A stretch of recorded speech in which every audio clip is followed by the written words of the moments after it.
Mistério urbano, o código oculto da cidade. Ele encontrou um segredo que não estava em palavras, mas nos próprios cantos da cidade. Agora, o silêncio tem um peso, e cada sombra parece observar seus passos. O ar na sala de restauro da Fundação Acervo Metropolitano era uma entidade própria, densa e com um cheiro particular, uma mistura complexa do adocicado químico dos solventes, de conservação com a fragrância seca e terrosa de décadas de papel acumulado. Daniel Souza conhecia aquele aroma como um marinheiro conhece o cheiro do sal e da maresia, que era o perfume de seu ofício, de sua reclusão voluntária. Lá fora, a cidade de Janela do Poente pulsava com a cacofonia da noite que começava a engolir a tarde, buzinas distantes, o zumbido grave do tráfego, mas ali dentro, no subsolo daquele prédio antigo e indiferente ao tempo, reinava uma quietude quase sagrada, quebrada apenas pelo zunido baixo da lâmpada de aumento, em seu braço articulado e pelo roçar suave de suas ferramentas sobre o pergaminho. Naquela noite, ele trabalhava em um lote particularmente monótono, as plantas arquitetônicas originais do complexo de edifícios públicos, erguidos pela construtora Estrutura Sólida Limitada. Nos anos 70, uma empresa fantasma que existia agora apenas como uma nota de rodapé empoeirada nos registros municipais. As folhas de papel vegetal, amareladas e frágeis como pele de cebola, exigiam uma paciência que beirava a meditação. Daniel limpava uma mancha de fungo com um cotonete umedecido em uma solução de álcool isopropílico. Seus movimentos eram um balé de precisão milimétrica. Seus olhos, ampliados pelas lentes potentes, percorriam as linhas azuis desbotadas que representavam paredes, dutos de ventilação, fundações de concreto. Era um trabalho que esvaziava a mente, um mantra de linhas e ângulos. Foi então que ele viu. Não era uma mancha, nem um rasgo, nem uma falha do tempo. Era uma marca. Minúscula, quase invisível a olho nu, aninhada na intersecção de duas linhas que demarcavam uma viga de sustentação no subsolo de um dos prédios. Parecia um erro de nanquim, uma gota acidental. Ele ajustou o foco da lente, sentindo a familiar pontada de curiosidade que era o motor de sua profissão. Não era uma gota. Era um símbolo, deliberado, composto por um pequeno círculo com um ponto no centro, atravessado por uma linha ondulada. Um capricho do desenhista talvez. Uma assinatura secreta. Ele deu de ombros internamente e continuou seu trabalho, mas a imagem do pequeno símbolo ficou gravada em sua retina. Horas mais tarde, trabalhando em uma planta diferente, de um prédio localizado a quilômetros de distância do primeiro, ele o viu de novo. O mesmo símbolo, na mesma posição relativa, escondido em uma anotação técnica sobre a composição do concreto. Um arrepio frio, totalmente alheio à temperatura controlada da sala, percorreu sua espinha. Aquilo não era coincidência. A coincidência era uma dama preguiçosa, e aquilo tinha a marca da intenção. Deixando de lado suas ferramentas, Daniel começou uma caçada silenciosa. Puxou todas as 27 plantas do lote da estrutura sólida. Uma a uma, sob a luz branca e implacável da lâmpada, ele as examinou, não mais como um restaurador, mas como um detetive. E os encontrou. Encontrou dezenas de símbolos diferentes, sempre minúsculos, sempre escondidos em locais improváveis, na legenda de uma escala, no meio de um cálculo de carga, disfarçado como parte da achura que indicava um corte transversal.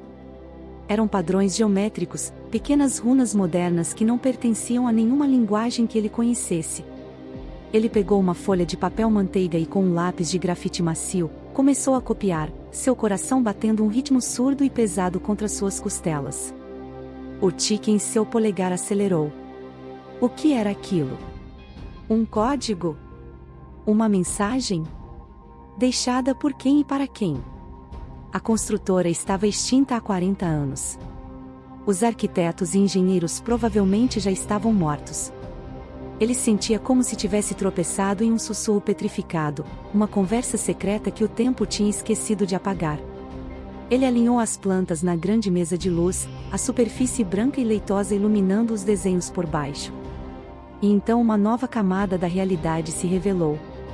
As localizações dos símbolos nas plantas, quando sobrepostas em um mapa mental da cidade de Janela do Poente, não eram aleatórias. Elas formavam um padrão. Uma teia invisível que conectava prédios governamentais, estações de metrô, parques públicos, pontes. Uma geografia oculta, traçada não com tinta, mas com segredos. O silêncio da sala agora parecia diferente. Não era mais pacífico. Era um silêncio que escutava. Daniel desligou a mesa de luz, e a escuridão pareceu saltar sobre ele, deixando apenas o pequeno círculo de luz de sua luminária de trabalho. Ele estava sozinho, no subsolo de um prédio antigo, com um conhecimento que não deveria ter. Um conhecimento que transformava a cidade que ele via todos os dias em um tabuleiro de jogo cujas regras ele desconhecia completamente. A sensação não era de descoberta, mas de transgressão. Ele dobrou cuidadosamente a folha com os símbolos copiados e a guardou no bolso interno de seu casaco, o papel fino e frágil contra seu peito parecendo pesar 1 tonelada. Ele sabia, com uma certeza que gelava sua alma, que sua vida de rotinas previsíveis e silêncios confortáveis havia acabado de se estilhaçar. O apartamento de Daniel, antes um santuário de ordem e previsibilidade, transformou-se no epicentro de sua crescente paranoia. Cada som do velho prédio em que morava no bairro de Vila Sereia, cada estalo da madeira do assoalho, cada borbulhar dos canos, era agora um código a ser decifrado, uma potencial ameaça. O sono tornou-se um luxo intermitente, assombrado por sonhos de linhas azuis que se contorciam como serpentes e símbolos que pulsavam em uma escuridão infindável. Durante o dia, ele se movia pela cidade de janela do poente como um fantasma. A metrópole, que antes era apenas um pano de fundo para sua vida contida, agora era um texto hostil que ele tentava ler desesperadamente. Ele começou a ver os símbolos em todos os lugares, ou talvez sua mente, febril e exausta, os estivesse projetando na realidade. Um arranhão específico em um banco de praça no Largo da Aurora. O padrão dos azulejos em uma parede da estação de metrô Consolação. Uma peça de ferro forjado na grade de uma velha ponte que cruzava o poluído Rio Leste. Eram eles? Ou eram apenas as formas aleatórias do decaimento urbano?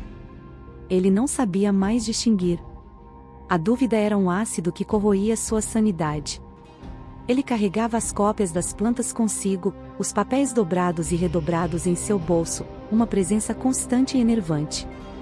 Em seus horários de almoço, em vez de comer, ele caminhava, seguindo a geografia oculta que havia descoberto, tentando encontrar uma lógica, um propósito para aquela teia de sinais. Mas cada local era frustrantemente normal. Um prédio de escritório cinzento. Uma praça com crianças brincando. Uma biblioteca pública. Nada parecia fora do lugar, e essa normalidade era de alguma forma mais aterrorizante do que qualquer ameaça explícita. Era como se o segredo estivesse escondido à vista de todos, protegido por uma camada de banalidade. A sensação de estar sendo observado era uma segunda pele, fria e pegajosa. Um sedã preto, sem insígnias, com vidros escuros, parecia estar sempre estacionado em algum lugar em sua rua, nunca no mesmo lugar 2 vezes. Era o mesmo carro? Ele não tinha certeza. As placas eram sempre diferentes, ou talvez ele não conseguisse se lembrar direito. Uma vez, ao atender o telefone fixo de seu apartamento, ouviu apenas o som de uma respiração calma e regular do outro lado da linha, que foi cortada após exatos 10 segundos de silêncio. Ele tentou pesquisar a estrutura sólida limitada na internet, mergulhando nos cantos mais obscuros dos motores de busca, mas a empresa era um vácuo digital. Havia menções em antigos editais públicos, registros de licitações vencidas, mas os nomes dos diretores, os endereços, os contratos detalhados, tudo parecia ter sido expurgado com uma precisão cirúrgica. Era como tentar agarrar fumaça. Sua aparência física começou a refletir seu tormento interior. Olheiras escuras se aprofundaram sob seus olhos, dando-lhe um ar assombrado. Ele perdeu peso, e suas roupas, antes apenas práticas, agora pareciam largas em seu corpo encolhido. No trabalho, sua concentração vacilava. As linhas retas dos documentos que ele deveria restaurar pareciam zombar dele, e o cheiro químico da sala de restauro agora lhe causava náuseas, associado à noite da descoberta. Seus colegas notaram a mudança, mas seus comentários preocupados eram recebidos com monossílabos e um olhar vago. Como ele poderia explicar? Como poderia dizer que estava sendo assombrado pelos fantasmas de arquitetos mortos e por uma conspiração tecida nas próprias fundações da cidade? Eles o internariam. A solidão de seu segredo era um peso esmagador. Uma noite, em um ato de desespero, ele voltou ao local da primeira planta que havia analisado, um anexo administrativo do governo municipal. Ficou do outro lado da rua, sob a garoa fina e persistente de janela do poente, observando a fachada anônima do prédio. Não havia nada. Apenas luzes acesas em algumas janelas, a silhueta de funcionários trabalhando até tarde, a normalidade esmagadora da vida urbana. E no entanto, ele sabia que ali, em algum lugar dentro daquela estrutura de concreto e aço, escondido em uma viga, havia um pequeno símbolo que o conectava a uma verdade terrível e invisível. Ele sentia-se como um homem que aprendeu a ver uma cor que ninguém mais conseguia enxergar. E essa percepção não era um dom, era uma maldição que o isolava do resto da humanidade, aprisionando-o em um labirinto de suspeitas onde cada parede era invisível e cada saída, uma ilusão. A virada não veio como um relâmpago de inspiração, mas como um lento amanhecer após uma noite longa e febril. Daniel estava em seu apartamento, as cópias das plantas e seus próprios desenhos espalhados pelo chão, uma cartografia da sua obsessão. Ele olhava para os símbolos não com medo, mas com a exaustão de um combatente derrotado. E foi nesse estado de rendição que a clareza surgiu.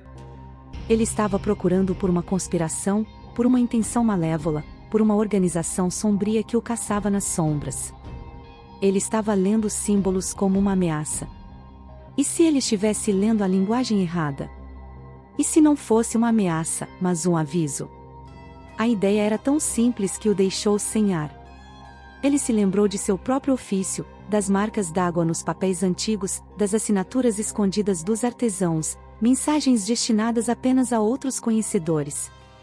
Aqueles arquitetos, aqueles engenheiros da estrutura sólida, e se um deles fosse um dissidente? Alguém que viu algo errado e decidiu deixar um rastro, não de malícia, mas de alerta, codificado de uma forma que apenas alguém com um olhar treinado para o detalhe, alguém como ele, pudesse um dia encontrar. A paranoia que o envolvia como uma mortalha começou a se dissipar, substituída por uma nova urgência, uma nova forma de foco.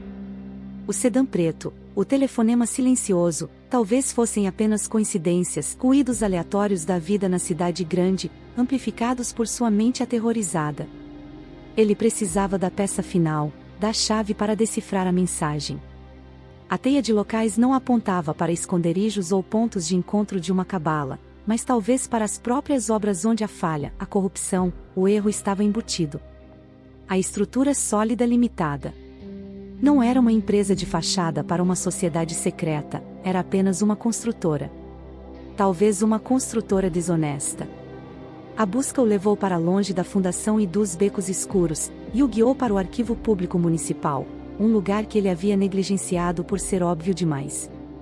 Lá, em meio a microfilmes e registros empoeirados, ele procurou não pela empresa, mas pelos arquitetos. E encontrou um nome que se repetia em vários dos projetos com símbolos: Inácio Valadares, um arquiteto que havia morrido em um acidente de carro suspeitosamente conveniente no final dos anos 70. Em uma caixa de documentos não catalogados de Valadares, doada pela família décadas atrás, ele encontrou o que procurava. Não era um diário, nem uma confissão. Era um rolo de microfilme, rotulado como estudos de tensão, apêndice. Com as mãos trêmulas, ele inseriu o filme no leitor antigo. A luz se acendeu, e na tela apareceram não cálculos, mas páginas de um manifesto pessoal. Inácio Valadares detalhava como a estrutura sólida sistematicamente usava materiais de qualidade inferior, areia de praia não tratada no concreto, vergalhões mais finos que o especificado, tudo para maximizar os lucros em obras públicas. Ele havia tentado denunciar, mas foi ameaçado e silenciado. Os símbolos eram sua vingança silenciosa, sua apólice de seguro póstuma. Era um código que, quando decifrado usando uma régua de cálculo específica que ele descrevia, revelava os pontos exatos de fraqueza estrutural em cada um dos edifícios. Era um mapa de desastre em potencial, um grito de alerta que esperou 40 anos para ser ouvido. Daniel sentiu um peso colossal ser retirado de seus ombros. A respiração que ele soltou pareceu levar consigo semanas de medo e isolamento.